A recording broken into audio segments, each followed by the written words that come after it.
வணக்கம். இது news first prime time sunrise.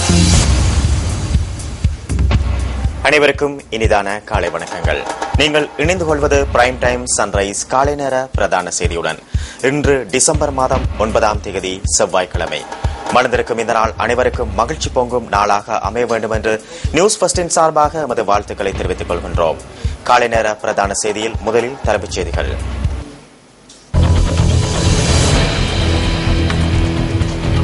ஜனாதிபதி தேர்தலில் தபால் மூலம் வாக்களிப்பதற்காக 6 லட்சம் பேர் விண்ணப்பம். தேர்தல் சட்டத்திட்டங்களை மீறுவோரை கைது செய்ய விசேட நடவடிக்கை, போலீசார் தெரிவிப்பு. காப்போத்த சாதாரணதர பரீட்சை இன்று ஆரம்பம்.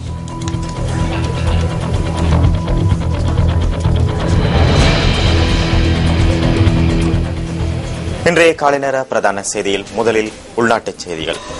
இம்முறை ஜனாதிபதி தேர்தலில் தபால் மூலம் வாக்களிப்பதற்காக 6 லட்சத்திற்கும் மேற்பட்டவர்கள் விண்ணப்பித்துள்ளதாக தேர்தல்கள் செயலகம் தெரிவித்துள்ளது. தபால் மூலம் வாக்களிப்பதற்கு தகுதி பெற்றுள்ள வாக்காளர்களின் எண்ணிக்கையை இன்று அறிவிக்க முடியும் என மேலதிக தேர்தல்கள் ஆணையாளர் யு அமரதாச தெரிவித்துள்ளார்.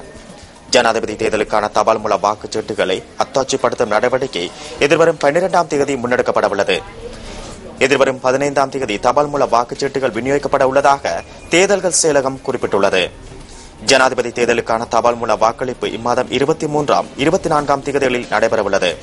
இதேவேளை ஜனாதிபதி தேர்தலில் போட்டியிடுவதற்கான தகமையை பெற்றுள்ள வேட்பாளர்களின் பெயர்களை வர்த்தமானியில் அறிவிப்பதற்கு தேவையான நடவடிக்கைகள் மேற்கொள்ளப்பட்டுள்ளதாக தேர்தல்கள் செயலகம் அறிவித்துள்ளது. இம்முறை ஜனாதிபதி தேர்தலில் போட்டியிடுவதற்காக 19 வேட்பாளர்கள் நேற்று வேட்பு மனுக்களை தாக்கல் செய்தனர். அங்கீகரிக்கப்பட்ட 17 அரசியல் கட்சிகளின் வேட்பாளர்களும் 2 சுயேட்சை உறுப்பினர்களும் இதில் அடங்குகின்றமை குறிப்பிடத்தக்கதாகும்.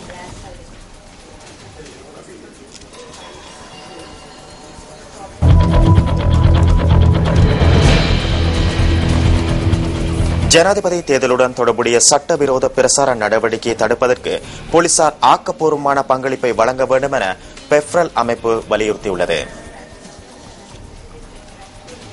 வேட்புமனு தாக்கல் செய்யப்பட்டதன் பின்னர் பதாதைகள், சுவரொட்டிகள், பேனர்கள் போன்றவற்றை காட்சிப்படுத்தவும் சட்டவிரோத தேர்தல் பிரசார அலுவலகங்களை நடத்தி செல்லவும் முடியாது என பெப்ரல் அமைப்பின் நிறைவேற்று பணிப்பாளர் ரோஹன் ஹெட்டியாராஜி கூறியுள்ளார். அண்மை காலமாக நாட்டின் அநேகமான பகுதிகளில் பாரியளவில் பிரசார பதாதைகள் காட்சிப்படுத்தப்பட்டுள்ளதாக அவர் தெரிவித்துள்ளார். அந்த பதாதைகளை இன்று முதல் அகற்றுவதற்கான நடவடிக்கைகளை போலீசார் மேற்கொள்ள வேண்டும் என பெப்ரல் அமைப்பு கோரிக்கை விடுத்துள்ளது. தேர்தல் அறிவிக்கப்பட்ட நாள் முதல் இதுவரை தேர்தல் சட்டமீறல்கள் தொடர்பில் 45 முறைப்பாடுகள் கிடைத்துள்ளதாக பெப்ரல் அமைப்பின் நிறைவேற்று பணிப்பாளர் தெரிவித்துள்ளார். இதில் 25 வன்முறை சம்பவங்கள் அடங்குகின்றன. இந்த சம்பவங்கள் தொடர்பில் போலீசார் செயற்பட்ட விதம் திருப்தி அளிக்கவில்லை எனவும் ரோஹன் ஹெட்டியாராஜி தெரிவித்துள்ளார். தேர்தல் சட்டத்தை பாதுகாப்பதற்காக போலீசாருக்கும் தேர்தல்கள் ஆணையாளருக்கும் அனைத்து தரப்பினரும் ஒத்துழைப்பு வழங்க வேண்டும் எனவும் பெப்ரல் அமைப்பு வேண்டுகோள் விடுத்துள்ளது. இதேவேளை தேர்தல் சட்டத்தை மீறுவோரை கைது செய்வதற்காக நாடளாவிய ரீதியில் விசேட நடவடிக்கையொன்றை முன்னெடுத்துள்ளதாக போலீஸ் ஊடக பேச்சாளர் சிரேஷ்ட போலீஸ் அத்தியட்சகர் அஜித் ரோகன தெரிவித்துள்ளார். ஜனாதிபதி தேர்தல் சட்டத்திற்கு அமைய அனுமதி வழங்கப்பட்ட இடங்களை தவிர்த்து ஏனைய பகுதிகளில் பிரசார பதாதைகளை காட்சிப்படுத்த முடியாது என அவர் சுட்டிக்காட்டியுள்ளார். இதற்கமைய இத்தகைய பதாகைகளை அகற்றுவது தொடர்பான ஆலோசனைகள் ஏற்கனவே அனைத்து போலீஸ் நிலையங்களுக்கும் வழங்கப்பட்டுள்ளதாக சிரேஷ்ட போலீஸ் அத்தியட்சகர் குறிப்பிட்டுள்ளார். சட்டவிரோத தேர்தல் பிரசாரம் மற்றும் வன்முறைகளை தடுக்கும் வகையில் விசேட போலீஸ் பிரிவுகள், ரோந்து சேவைகள் போன்றவற்றை ஏற்கனவே ஆரம்பித்துள்ளதாகவும் போலீஸ் ஊடக பேச்சாளர் மேலும் தெரிவித்துள்ளார்.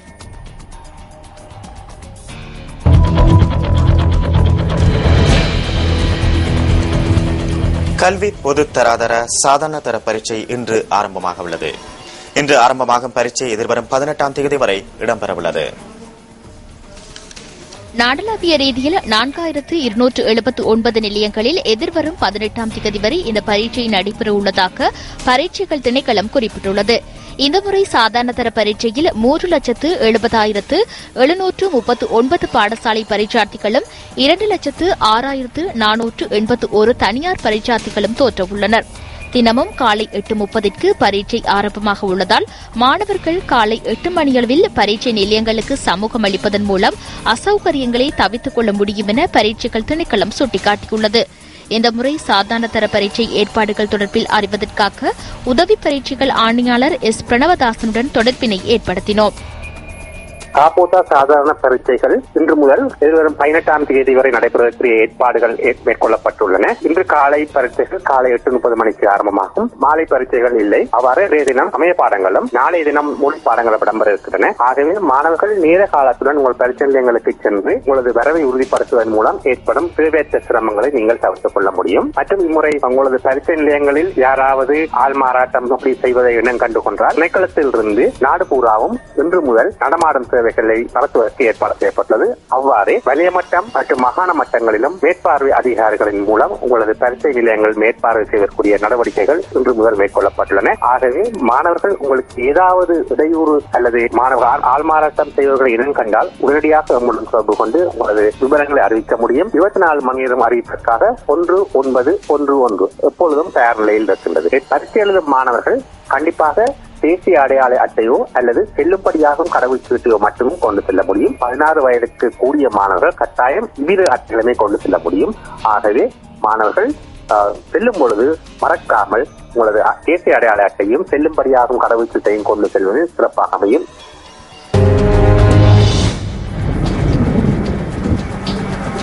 நாட்டில் நிலவும் இன்றைய வானிலை தொடர்பான தகவல்களை அறிந்து கொள்வதற்காக வளிமண்டலவியல் திணைக்களத்தின் வானிலை அதிகாரி கே சூரியகுமாருடன் நாம் நேரடியாக தொடர்பினை ஏற்படுத்துகின்றோம். வணக்கம். இன்றைய காலநிலை வடக்கு, வடமத்திய, கிழக்கு, ஊவா மாகாணங்களின் சில பகுதிகளிலும் அம்பாந்தோட்டை மாவட்டத்தின் சில பகுதிகளிலும் இன்று மழை அல்லது இடியுடன் கூடிய மழை காணப்படும். அதேபோல பிற்பகல் மற்றும் மாலை வேளைகளில் நாட்டின் அநேகமான பகுதிகளில் இந்த இடியுடன் கூடிய மழை பரவக்கூடும். இந்த இடியுடன் கூடிய மழை காணப்படும் சந்தர்ப்பங்களில் காற்று சற்று பலமானதாக வீசும். கடல் பிராந்தியங்களை பொறுத்தவரையில் திருகோணமலை முதல் பொத்தவில் ஊடான அம்பாந்தோட்டை வரையான கடல் பிராந்தியம் மற்றும் கொழும்பு முதல் காலி ஊடான மாத்தறை வரையான கடல் பிராந்தியங்களில் இடியுடன் கூடிய மழை காணப்படுவதுடன் பிற்பகல் மற்றும் மாலை வேளைகளில் நாட்டில் உள்ள கடல் பிராந்தியங்களில் இந்த இடியுடன் கூடிய மழை காணப்படும். புத்தளம் முதல் காங்கிரஸ் ஊடான திருகோணமலை வரையான கடல் பிராந்தியங்களில் சில சந்தர்ப்பங்களில் காற்றின் வேகமானது மணித்தாளத்துக்கு 50 கிலோமீட்டர் அதிகரித்து வீசுவதன் காரணத்தினால் இந்த கடல் பிராந்தியங்கள் இடையிடையே சற்று கொந்தளிப்பாகவும் காணப்படும். நன்றி. நன்றி அந்த வானிலை தொடர்பான தகவல்களுக்கு.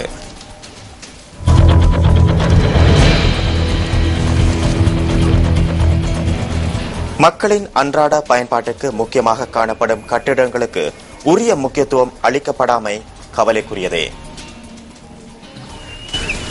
முல்லைத்தீவு துணுக்காய் பிரதேச செயலாளர் பிரிவுக்குட்பட்ட புத்துவெட்டுவான் உபதபால் அலுவலகம் தற்காலிக கட்டிடத்திலேயே தற்போது இயங்கி வருகின்றது.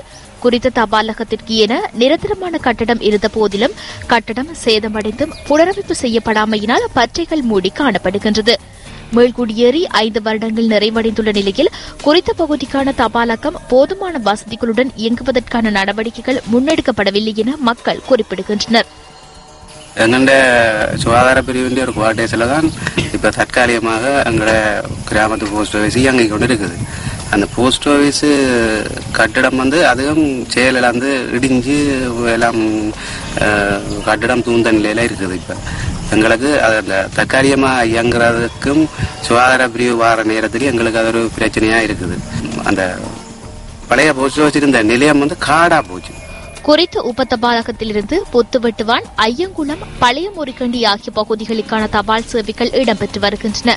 இந்த நிலையில் தபாலகத்திற்குரிய கட்டடம் காணப்படும் நிலையில் வேறொரு கட்டடத்தில் தபாலகத்தின் சேவைகள் இடம்பெற்று வருகின்றமை கவலையளிப்பதாக மக்கள் தெரிவிக்கின்றனர். அத்துடன் குறித்த இடத்தில் இருக்கும் தபாலகத்தினை புனர் நிர்மாணம் செய்து உரிய கட்டடத்தில் தபாலகம் இயங்குவதற்கும் அதிகாரிகள் நடவடிக்கை எடுக்க வேண்டும் என மக்கள் கோரிக்கை விடுக்கின்றனர். அந்த போஸ்ட் 40 வருடங்களுக்கு மேல இயங்கிக்கொண்டிருந்தது. இந்த கால சூழ்நிலையால எல்லாம் முடிஞ்சு இன்னொரு இடத்துல இயங்கி கொண்டிருக்க ஒரு ஆஸ்பத்திரி குவார்டர்ஸ் ஒன்றில் இப்போ எங்களுக்கு இதை புனரமைச்சு தந்தா நாங்கள் எல்லாத்துக்கும் எங்களுக்கு ஈஸியாகவும் இருக்கும். இப்போ இப்படி காடா இருக்கிறது எங்களுக்கு திருச்சி போஸ்ட் ஹவுஸ் கட்டி தரது நெல்லதானே தானே வேணும். நாங்கள் இப்படியே அடைஞ்சோண்டா அங்கே இங்கே போஸ்ட் ஹவுஸ் இல்லாம ஒரு குவார்டர்ஸ்ல வச்சு செய்யணும். எங்களுக்கு அதெல்லாம் சரி வராது. இத்துடன் பிரைம் டைம் சன்ரைஸ் காலை நேர பிரதான செய்தி நிறைவு பெறுந்தது. தொடர்ந்தும் சக்தி டிவி நிகழ்ச்சிகளோடு இணைந்திருங்கள். வணக்கம். Hotline 0114-896-896. www.newsfirst.lk. Feedback at newsfirst.lk.